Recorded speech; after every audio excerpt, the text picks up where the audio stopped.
3 weeks. That's how long it took for the FBI to decide that the life of one man was worth more than the freedom of the woman who saved it. They didn't call it blackmail. They called it a cooperative agreement. Special Agent Dennis Farrow slid the folder across the metal table, like he was doing her a favor, and Talia Reeves looked at the single photograph inside. Her younger brother's face, pale and hollow-eyed in the intake photo from Whitmore Correctional, and understood that she had no choices left, only the illusion of one. "Sign it," Farrow said, "and your brother's charges disappear. Simple possession, we make it go away. Don't sign it, and he does 3 years minimum." Kid's got a record. Judge Won'tlia signed it. That was how she became a housekeeper for the most dangerous family in Boston.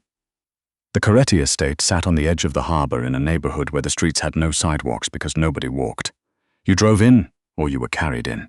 Talia drove herself, in a 2009 Civic with a cracked dashboard and a heat system that worked only on the left side, and when the iron gate swung open to admit her, she had the distinct feeling of a door closing behind her rather than opening ahead. She had been briefed.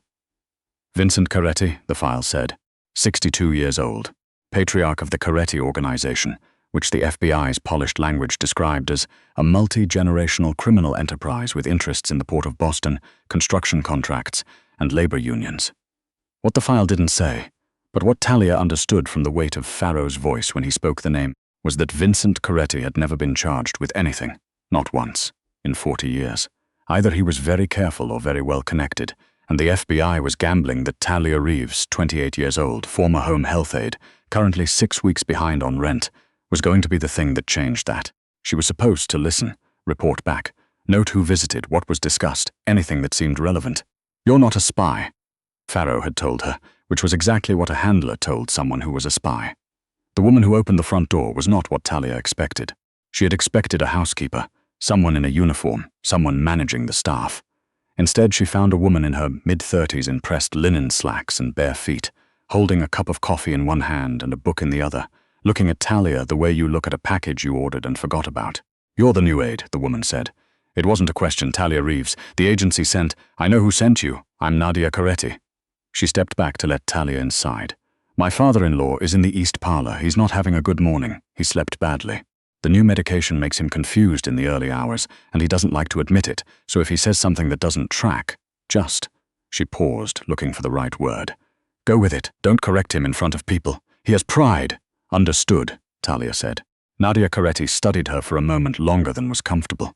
She had the kind of eyes that categorized information quickly, that sorted and filed. Talia had the uncomfortable sense of being read. "Follow me," Nadia said finally. "I'll introduce you." The house was not what movies had taught Talia to expect from organized crime. There was no gold, no ostentatious display of wealth. It was old money, the kind that expressed itself in restraint. Dark wood, Persian rugs worn soft with age, walls covered in oil paintings that looked like they'd come from an actual museum rather than a decorator's showroom. It smelled of coffee and old paper, and something faintly floral, roses maybe, from the garden that pressed against the tall windows. Vincent Coretti was sitting in a wingback chair by the window when they entered. He was smaller than his photographs, the way powerful people often are in person, as if the camera adds not just weight but dimension. He was reading the newspaper. The physical paper, folded in quarters, and he lowered it when they walked in with the measured unhurry of a man who had never been rushed in his life. "Papa," Nadia said. "This is Talia. She'll be with you mornings like we discussed." Vincent Coretti looked at Talia with dark, patient eyes. The Parkinson's had started in his hands. She could see the faint tremor even as he held the paper, and the agency file had noted some early cognitive effects, but his gaze was entirely present.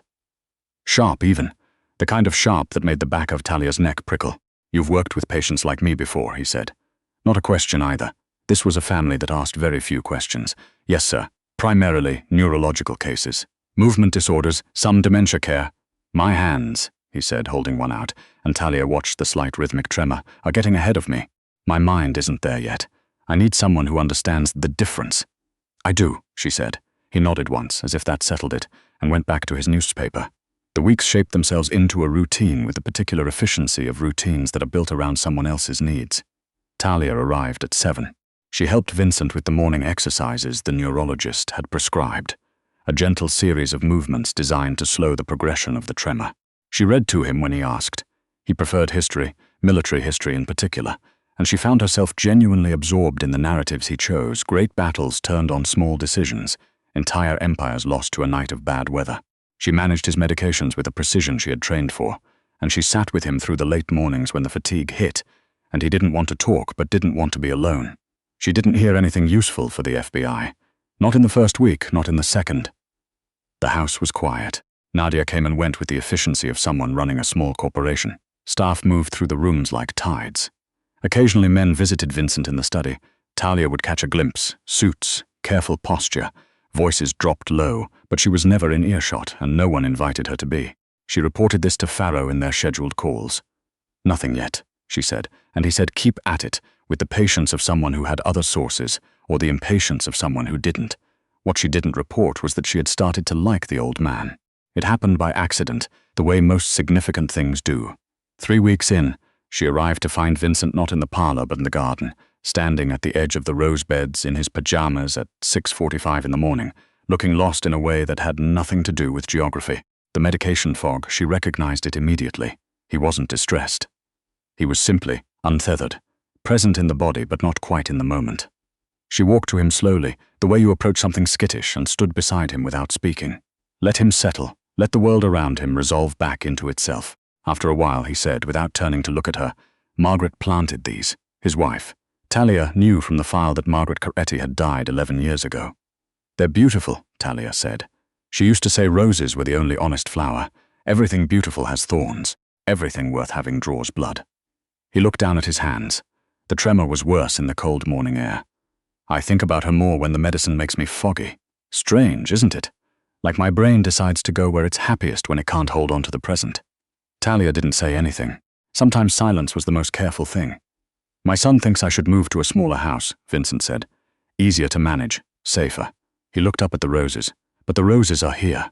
She understood then that she was in trouble of a different kind than the FBI. She was in danger of becoming genuinely invested in a man she was betraying. His son arrived on a Thursday. She had known, abstractly, that there was a son. The file had covered him in more depth than it had covered Vincent, which told Talia something about where the FBI's real interest lay. Raphael Coretti, 36, Harvard Business, which the file noted with the dry irony of a bureau that had arrested plenty of Harvard graduates. He ran the legitimate side of the Coretti operation, real estate development, a shipping consultancy. 2 restaurants that were described in the file as loss leaders for purposes that remain under investigation. He was photographed at charity galas and city council meetings and groundbreaking ceremonies, always in a dark suit, always with the expression of a man who was paying careful attention to the conversation while thinking about something else entirely. The photographs had not prepared her for the reality of him. He came in through the back entrance. She heard the door, heard Nadia's voice drop into a warmer register, and he walked into the kitchen where Talia was preparing Vincent's afternoon medication with the energy of someone who moved through spaces as if they had been built around him. He was tall, dark-haired, and he had the kind of face that had been interesting rather than merely handsome. A jaw that looked like it had been broken once and set slightly wrong, eyes that were nearly black and moved across a room in a single efficient sweep. They landed on Talia.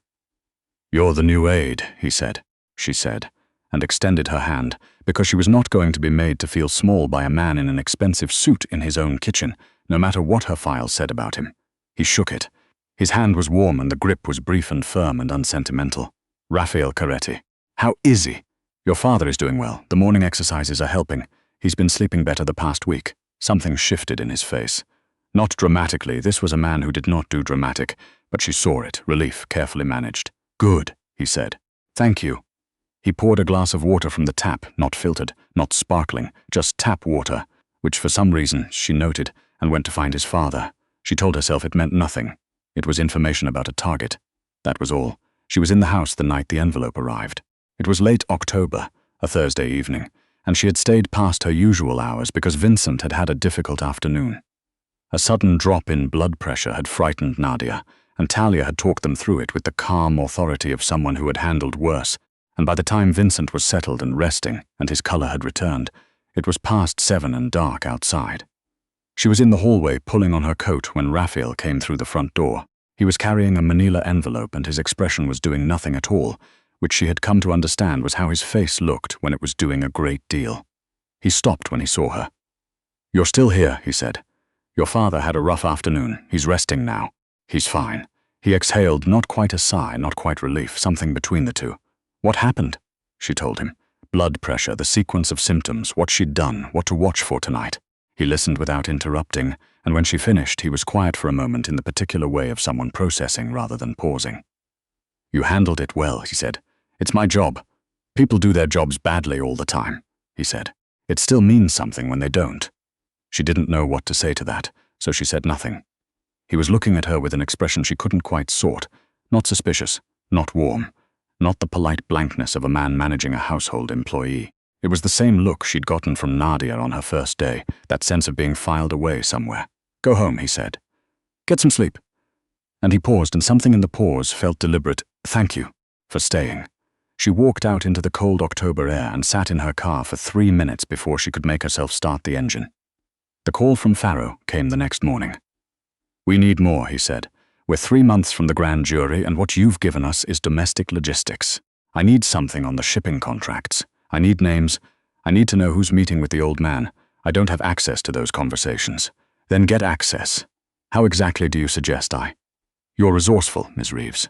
That's why you were selected." The implication was clear. Her brother's fate was a variable in an equation Farrow was still solving. "We're not asking you to do anything illegal." The irony of that statement from an FBI agent who had coerced her into surveillance was not lost on her. She called the care facility after she hung up.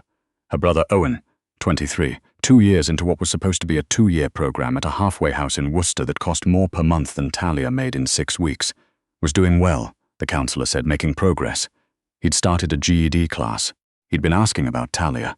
She sat with that for a long time. She found the file by accident. She had not been looking.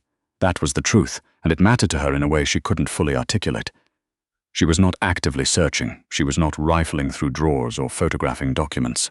She was looking for Vincent's evening medications, which Nadia had moved without telling anyone, and she opened the wrong cabinet in the study, and there it was. Not a file about crime. A medical file. Thick, with the letterhead of the Brigham, and her eyes caught the words before she could stop them. Stage 3. Aggressive presentation. Estimated progression. She closed the cabinet. She stood very still in the quiet study with the smell of old books and coffee around her and understood several things simultaneously. Vincent Coretti was dying, and the family knew, and no one had told her. That was their right. It wasn't her business. But it meant that everything she had observed in the past weeks, the careful way Raphael managed his father's schedule, the way Nadia watched Vincent across dinner tables with an expression that was trying very hard to be normal, the way Vincent himself sat with his roses in the early morning as if committing them to memory, it had context she hadn't had before. She didn't tell Farrow about the file. She didn't fully understand why until later. November brought cold that came in off the harbor with a personal grudge. Talia had started arriving earlier, 6:30, sometimes 6, because Vincent slept badly and woke early and seemed to find the hour before 7 a lonely hour, though he would never have said so in those terms. She would make coffee. He took it black, strong enough to be offensive. And they would sit in the kitchen while the sky went from black to gray to the particular thin blue of a Boston November morning. And he would tell her things. He told her about Margaret, about the early years, before the money, in the apartment in the North End, where you could hear the neighbors through the walls, and the radiator only worked when it wanted to. About his own father, a man who had worked the docks for 30 years and died still working them, and who had said to 12-year-old Vincent, with the particular bitterness of a man who believed the world owed him something it had never paid, "Don't let them keep you small." He told her about Raphael, though obliquely. "My son carries things alone," he said one morning. "He thinks it's strength." His mother would have told him it was just loneliness with better posture. Talia laughed. She hadn't meant to. Vincent looked pleased. "She would have liked you," he said. Then after a pause, "He would too if he let himself." Talia looked at her coffee. "I'm his father's aide," she said carefully. "And Margaret was my father's secretary," Vincent said mildly. "The world tends to arrange things poorly and then let people sort it out for themselves."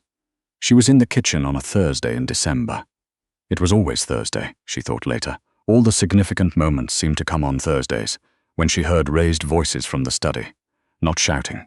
The Corettis didn't shout, but voices elevated past their usual register, which in this house amounted to the same thing. She heard her name, not the full sentence, just Reeves, and then something she couldn't make out, and then Raphael's voice lower, definitive.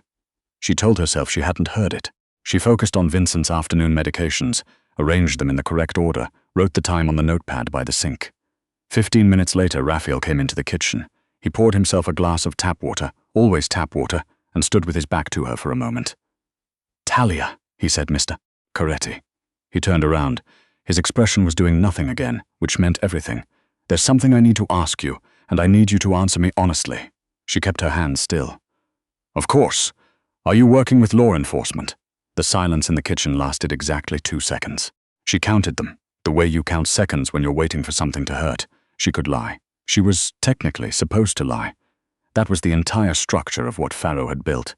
She thought about Owen, about the GED class, about making progress. She looked at Raphael Coretti's face and found that she was very tired. Yes, she said. The word dropped into the room like a stone into still water.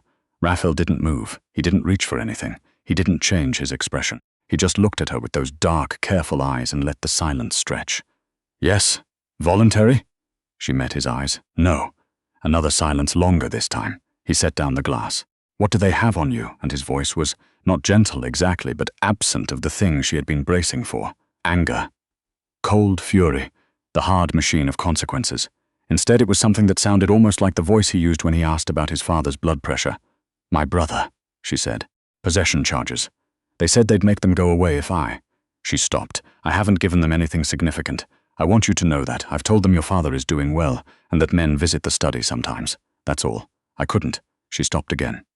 Couldn't what? He asked very quietly. I couldn't make myself do it, she said. To him.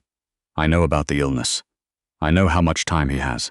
I couldn't spend that time. She pressed her lips together. I understand if you need me to leave immediately. Raphael was quiet for a long time. Outside, the harbor was iron gray under a low sky, and a seagull crossed the window like a slow white thought. Sit down, he said. She sat. He sat across from her. He folded his hands on the table. Large hands, the knuckle of the right index finger slightly raised where it had been broken. She'd noticed that before, and looked at her with an expression she still could not fully categorize. Tell me about your brother, he said. She told him. Not because she was managing the situation, not because she was calculating the best outcome. She told him because she was exhausted from the calculation, from the months of careful navigation between two things she owed people who had no idea the other existed. She told him about Owen at 16, about the friends he'd made who weren't friends, about the night she'd gotten the call, about the facility in Worcester, about what it cost and what she made, and the math that had never once come close to working.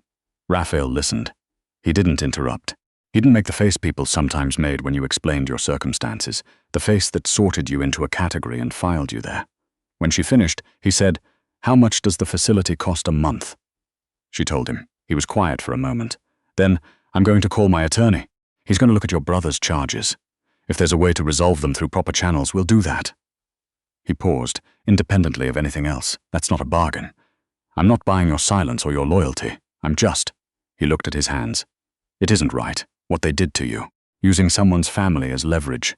He said it flatly, like a verdict. You use leverage, Talia said before she could stop herself. Yes, he said, I do, but not on people who have nothing. He looked up at her. There's a difference. She wanted to argue the philosophical consistency of that. She found she didn't have the energy. Why would you help me? She asked instead. Raphael was quiet for what felt like a long time. Outside, the seagull came back across the window, or a different seagull, going the other way. Because my father trusts you, he said, and my father is not a man who trusts easily or wrongly. He's trusted maybe 4 people in his life. He paused. And because I've watched you with him, the mornings, the garden, the way you sit with him when he doesn't want to talk. His voice went somewhere careful. He hasn't had that since my mother. Someone who just was very quiet. I told the FBI, Talia said. I can't untell them. I know, Raphael said. I'm not asking you to fix anything. I'm asking you to. He stopped, started again. Stay if you want to. For him. Not for me. Not for any other reason. He met her eyes. Just stay. What happened next was not a resolution. It was messier than that. Real things always are. Farrow called on Friday and Talia told him she was ending the agreement, that she had nothing for him, and that if he pursued her brother's charges, she would retain an attorney and discuss the nature of their cooperative agreement with someone at the bureau who wasn't Farrow's direct supervisor. She didn't know if it would work. She was shaking when she hung up. She sat in her car in the parking lot of a Walgreens for 20 minutes before she could move. Raphael's attorney, a small, meticulous man named Gould, who had the energy of someone who had won every argument he'd ever had, called Owen's public defender the following week. The possession charge, minor second time, had been subject to a prosecutorial decision that, examined closely, involved a few procedural irregularities. The charge was reduced to a fine. Owen called Talia from the facility. crying in the way 23-year-old men cry when they're trying not to, and she sat in her car again. She was doing a lot of important things in her car, and cried back. "Who did this?" Owen asked. "A friend," she said, because it was the simplest answer and because she still wasn't entirely sure what the full answer was. Vincent knew. She understood that later, that he had known or suspected for much longer than she thought. He was not a man who had survived 62 years in his particular world by being incurious about the people in his house. But he never said anything directly. Instead, one morning in January, sitting in the kitchen with the harbor going gold outside the window, he put down his coffee cup and looked at her with those dark, patient eyes. "You stayed," he said. "I did," she said. He nodded, the small, satisfied nod of a man whose assessment of something has been confirmed. "My son," he said, and then seemed to decide that was sufficient as a sentence, and picked up his coffee again. Talia looked at the window. "He worries too much," she offered. "He's never had a reason not to," Vincent said. "Until recently." The roses in the garden were bare now, January stripped, just dark canes against the frost-pale ground. But Margaret had planted them, and they would come back in spring, and Talia found that she believed this without being entirely sure when she had started to. Spring arrived the way spring arrives in Boston, grudgingly, and then all at once, the harbor going from grey to silver to something almost blue. Vincent's condition progressed in the way his doctors had predicted. Some weeks steady, some weeks difficult. The tremor more pronounced, the fatigue deeper, but he moved through it with the unhurried dignity of a man who had made his peace with the shape of things. Talia was there the morning he asked Raphael to bring him out to the garden. The roses had begun to bud, small tight fists of red and pink against the greening stems. Raphael pushed his father's wheelchair. Vincent was using it more now, not always, but on the bad mornings, and Talia walked alongside them, and for a while none of them said anything at all. "She would have been pleased," Vincent said, looking at the roses. "She would have been unbearable about it," Raphael said. "She would have told us she knew they'd come back. She would have said it every day for a week. She would have." Vincent agreed, and he was smiling. Talia looked at the two of them. This man who had spent a lifetime building walls around the things he loved, and the son who had learned the same architecture, and felt something she couldn't name precisely, something that had to do with the particular bravery of people who chose to stay in hard places, who chose presence over safety. That evening, after Vincent had gone to rest and the kitchen was quiet, Raphael came in and stood by the counter in the way he stood when he was going to say something he had been composing for a while. "I've been thinking," he said. "That's rarely a simple statement," she said. A corner of his mouth moved, not quite a smile, but close. "I want to ask you something, and I want you to understand that the answer doesn't change anything. Your position here, He stopped, started again. "I am not a man who puts people in situations where they feel they have to say yes." She looked at him. "I know," she said, and she did. "I'd like to take you to dinner," he said. "Not here. Somewhere." He paused. "Somewhere without a file on me." Talia thought about Farrow's office, the photograph of Owen, the manila folder sliding across a metal table. She thought about the garden in the early morning, about tap water, about the way Raphael had listened to her in the kitchen without sorting her into a category. "I don't know your world," she said honestly. "I know," he said, "and my world doesn't entirely know what to do with you. But my father does, and I'm learning that he's still the best judge of character I've ever known." Outside the kitchen window, the harbor was going dark, the lights of the city beginning to appear in it like a second sky. "Dinner?" she said. He agreed. She was not transformed by it. Her apartment was still the same apartment, the heat still worked only marginally. Owen was still in Worcester, working towards something she could now believe he would reach. Her life did not reshape itself into something cinematic and resolved. Real things don't. But the roses came back that spring, red and relentless, exactly as Vincent had known they would, and Talia was there to see them. And so was Raphael, standing slightly too close in the garden on a Saturday morning while his father dozed in the warm light and the harbor carried the smell of salt and almost summer through the open gate. She had been invisible once. To Farrow, she had been leverage. To the FBI, a resource. Even to herself, for a long time, she had been primarily a function. The thing that stood between Owen and the worst version of his life. The thing that worked and paid and managed and did not ask for anything back. It was an old man with a tremor in his hands, and a son with broken knuckle hands who had looked at her and seen a person. She had not been prepared for how much that cost, or how much it was worth. She stood in the garden with the roses opening around her and understood that the bravest thing she had ever done was not signing Farrow's paper. It was staying after she could have run. It was telling the truth when the lie would have been so much safer. It was choosing in the end the hard and human thing over the easy and invisible one. The thorns were real. Margaret Coretti had been right about that, But so were the roses.